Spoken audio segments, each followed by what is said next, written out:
contamos con el aporte muy importante de Ari Moura. Ari Moura es el presidente y fundador del Instituto Carlos Matos Brasil. Él fue formado directamente, tuvo la fortuna de estar formado directamente por Carlos Matos en la Fundación Altadir, donde fue director, asesor y profesor directo, y además es el heredero legal de toda la obra de Carlos Matos. Él además ha sido profesor o es profesor invitado de varias universidades de Brasil, es consultor del FIA, además fue director de Estrategia Consultores y director de Autoritas Brasil. Entonces, así los dejo con Ari, quien nos va a hacer su aporte en esta serie. Muito gusto, muitas graças, Luisa Martínez. Como sempre, vou falar meu melhor castelhano, ou não, melhor portunhol. Esse é um tema muito importante, porque uma das grandes dúvidas nessa pandemia é se há ferramentas para governar, porque todas as ferramentas do governo em tempos normais não servem. Nós outros estamos com gestão governamental de crises como se fosse fora de uma guerra, deixando de lado muitos temas importantes para a sociedade. Os nossos governantes estão se convertendo em dirigentes de sala de crises de pandemia do coronavírus. E o governo, em todo outro lado, está falhando. E nós estamos vendo várias crises juntas, né? A crise do vírus, a sanitária, a crise econômica, que já está abalando toda a estrutura produtiva e governamental dos nossos países, e a crise que se assoma no horizonte, que é a crise do luto e do trauma que esta pandemia está derrando e vai derrar. Então, as ferramentas que nós outros trabalhamos são ferramentas desenvolvidas em tempos também de guerra. Matos começou a trabalhar essas ferramentas quando houve o golpe em Chile, nos anos 70. Então, já nessa época, Matos já se preocupava, junto com outros amigos, como Dror, como Fernando Flores, em procurar algumas ferramentas para trabalhar com a complexidade e a incertidumbre.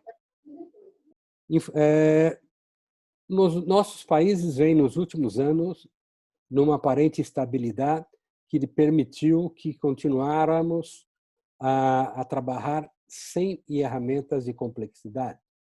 As ferramentas tradicionais lhes respondiam, pero agora não. Agora se faz necessário conhecer ferramentas para trabalhar com problemas complexos, que são problemas que têm muitas variáveis. Nós conhecemos só algumas das variáveis e não podemos estabelecer boas relações entre elas para aplicar, por exemplo, um algoritmo. Nós temos que trabalhar como se estivéssemos dentro de uma guerra, pero a suster toda a economia, toda a saúde e toda a sociedade estável.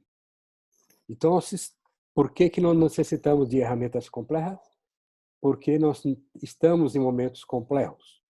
Aqui no Brasil, por exemplo, estamos no momento de fazer os pressupostos para o próximo ano, tanto no governo nacional quanto nos governos estaduais e locais. Pero nadie tem nenhuma referência de o que é importante e prioritário para colocar aí. Então, algumas pessoas que estão aqui já trabalharam conosco. Sempre implementamos essas ferramentas: planificação estratégica, sala de crise, sala de manejo de crises, a análise estratégica, estudo de atores, toda uma quantidade de ferramentas para trabalhar num jogo social complexo, sempre levando em consideração que você não governa solo. Todos que estão dentro desse jogo social e tem um espaço de governabilidade. Hoje nós percebemos que os governos estão volvendo a governos autoritários. Por quê? Porque não há como, e essas ferramentas que dominam, de fazer consulta numa crise tão avassaladora. Mas há outras formas. Marco Moreno vai falar, por exemplo, de escuta inteligente na internet. Como nós associamos essas ferramentas complexas com as ferramentas que a tecnologia da informação e comunicação nos trajo para entender que problemas está sofrendo a sociedade e como chegar à sociedade através de planificação estratégica. Aí eu tenho hoje me tocou falar sobre uma importante ferramenta que é no gabinete do dirigente e um sistema de manejo de crises para aplicar nesses momentos que estamos agora. Eu pediria a Christian que colocara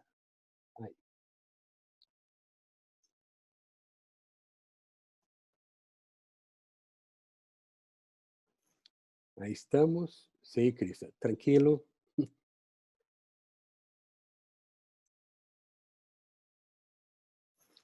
Eu vou falar corto. Eu vou mostrar 3 filminas, 3 slides que resumem a nossa o ponto central da modernização do Estado, que é um tema muito atual agora. O primeiro ponto a ser atacado é o que nós chamamos gabinete do dirigente, que são todos uns sistemas que apoiam o processo de toma de decisões. E daí está a qualidade do governo. Se o governo está com os temas que deve estar em sua agenda, se ele está enfrentando de maneira correta, se está comunicando de maneira correta, está enfrentando o problema da maneira que deveria estar. Um sistema de gabinetes, que é esse que está aí por aí, tem vários subsistemas. Por exemplo, nós temos dentro do próprio gabinete 2 sistemas que tratam de temas diferentes. Um que nós outros chamamos de chefia de gabinete, que trata dos problemas comuns e corriqueiros e correntes do dia a dia, mas com filtros, com análise, para que só chegue ao dirigente problemas que sejam do seu nível. Porque sem esses filtros, o dirigente se perde na micro causas, nas micros problemas do dia a dia. E também um sistema que nós chamamos unidade de processamento tecnopolítico, que vigila a importância dos temas e se os temas estão processados adequadamente. Uma unidade tomando conta do dia a dia e a outra dos problemas do plano estratégico e das questões estratégicas para o futuro, nesse caso, de governo e organizações. No segundo nível, unidade de planificação, que transforma problemas em planos, um centro de grande estratégia que mira hacia o futuro, para onde vamos, como vamos, ou seja, a planificação prospectiva. Temos unidade de suportes especializados, engenheiros, advogados, nesse caso hoje médicos, e como sistema de suporte, unidade de manejo de crises, as unidades executivas da organização, que toda organização tem, e uma unidade muito importante que nós chamamos de unidade de presença política. Que são isso? Que é isto? São os tipos entrenados em verificar como está o capital político da organização e de seus dirigentes e apoiar o manejo de crises e hoje, por exemplo, como estamos situados na internet, nosso posicionamento na internet e nas redes sociais. Então, isso é um conjunto de ferramentas que permite que a organização possa, incluso, se redesenhar. Hoje, no Brasil, um tema que está na agenda de todos os dirigentes são como adequar o Estado para a pandemia e para a pós-pandemia. Por quê? Porque a pandemia nos colocou em quarentena, dentro de casa, mas todos continuamos a trabalhar. Aprendemos todo esse conjunto de aplicativo e ferramentas de internet. E o governo está aí também. As pessoas que estavam em secretarias e ministérios hoje estão fazendo a mesma coisa a partir de ferramentas tecnológicas. E o governo que vai sair dessa pandemia não vai ser um governo de processos físicos, vai ser um governo já treinado e acostumado a trabalhar por a internet. Isto já é uma volta. A outra que estão usando conceitos e métodos pré-pandemia ou pré-internet ainda para modernizar o Estado. Hoje, a grande discussão que há, por exemplo, aqui em muitos estados do Brasil, é como cortar custos e demitir pessoas dos estados. Isto não é a forma de se fazer modernização. Nós outros temos que levar o Estado para a era digital, para estar mais cercano da cidadania. Esse modelo de cortar custos e cortar gente, cortar organizações, só nos aleja mais da cidadania. Por quê? Porque o governo é um governo do século XX para uma cidadania do século XXI. A cidadania já se habla e já faz toda a sua vida pela internet e pelas redes sociais. Banco, compras, tudo que imaginar, a cidadania está aí. Mas o governo ainda segue por processos. Embora use muita tecnologia, não se acerca da cidadania. Não tem sistema de escuta inteligente, não tem sistema de falar setorialmente, não tem como segmentar as necessidades. Então, a modernização do Estado implica não só em cortar custos e cortar organizações, mas principalmente levar o governo para a era digital e das redes sociais. Por favor, Christian, o próximo. Isto nós aplicamos aqui em São Paulo, no estado de São Paulo, e também para vários municípios. Como atuar num sistema e que o governo atue com eficiência e eficácia durante a pandemia. Nós outros temos a crise da Covid e temos a alta direção tomando decisões, alocação de recursos, compras, adequação do trabalho à distância, tudo isso são decisões que a alta direção toma. E para isso nós criamos um sistema processador que busca, na realidade, o que se passa. Traz os problemas que são críticos, transforma-se em planos, que vai para o sistema decisor. O sistema decisor toma decisões sobre problemas concretos, porque passa a cidadania durante a crise. E dois sistemas muito importantes. Alguém tem que desenhar o sistema de gerencial e operacional. Temos que barrar isto a uma realidade que a máquina pública não está acostumada. Criamos sistemas gerenciais e operacionais para, por exemplo, que a Secretaria de Educação continuasse dando classes, que a Secretaria de Saúde e os hospitais continuassem operando, que o sistema de seguridade continuasse operando, que o sistema de limpeza pública continuasse operando. Ou seja, como perdemos e as pessoas se enclausularam, como que esses sistemas continuaram funcionando? E, principalmente, como nos comunicamos com a sociedade. Porque numa pandemia, você tem dois tipos de comunicação estratégicas. Uma comunicação de crises e uma comunicação de risco. A comunicação de risco é aquela que coloca as pessoas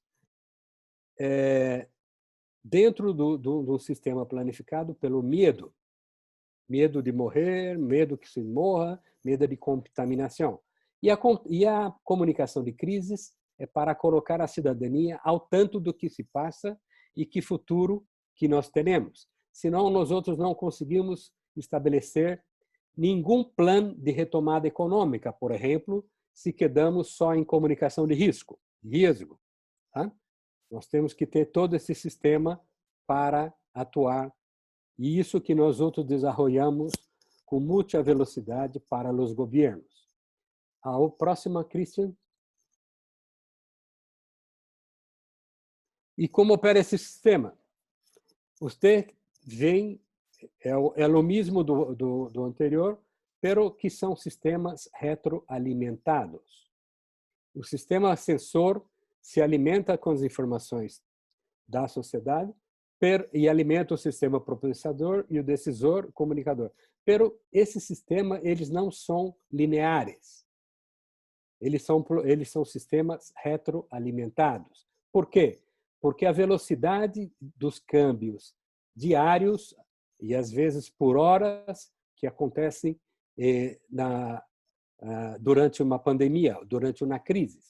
E esses sistemas e as pessoas que trabalham aí têm que ter dois tipos básicos de treinamento. Um treinamento general para quem toma decisões. Esses tipos têm que entender o que se habla, como se habla e qual o vocabulário utilizado na crise da pandemia, por exemplo. E temos que ter um sistema especializado que está na ponta, fazendo as coisas acontecer, fazendo que as pessoas se quedem em casa, fazendo que o sistema de saúde funcione, que o sistema de seguridade funcione. Ademais, porque a velocidade da burocracia no tempo normal não serve. A velocidade da burocracia que entra às 9, sai às 12, vuelve às 2 e sai às 5 e trabalha de segunda a sexta e não trabalha ao sábado ou não trabalha ao domingo, de lunes a viernes, essa burocracia é incapaz de atender a velocidade da crise. Nós outros temos que ter um núcleo de inteligência que haga com que a máquina funcione. Calle la perrita, mamá, por favor. Que a burocracia aconteça. Então, em termos gerais, nós outros temos que ter teoria e métodos, pero e ferramentas potentes. Começou na crise em março. Assim que o governo tomou a decisão de que aquilo era uma crise, pero a crise já estava ocorrendo no mundo. Nós outros aqui na América Latina tivemos um gap que nós poderíamos tê-lo aproveitado muito bem, de quase 2 meses, para se preparar nossos sistemas de saúde, preparar a sociedade todo, pero começamos a atuar quando a crise começou a adoecer pessoas em nossos países, em nossas cidades. E esse sistema que nós estamos apresentando foi um sistema que teve uma capacidade de respostas muito boa. Por quê? Porque o governo se socorreu, de primeiro momento, de sistemas de manejo de crise policiais ou de crises de defesa civil. não um sistema que involucra análise de problemas, ademais de políticos, ademais de especializados como saúde, seguridade, de problemas políticos. E esses sistemas tradicionais não trazem essa capacidade de entender o problema político que há por detrás da pandemia. Está conosco aqui uma ex-alcaldesa de um município aqui no Porto de Santos, o maior porto do Brasil. E nós desenvolvemos no seu gabinete com esses sistemas. Tá? Eu acompanhei depois várias crises que ela pôde aplicar isso. O incêndio no porto, com material tóxico e outras coisas. Né? Ou seja, há que ter teoria, mas métodos, há que ter também sistemas. O foco da minha aula agora é dizer que sistemas desenhados para a complexidade e para a velocidade dos hechos dentro de uma crise.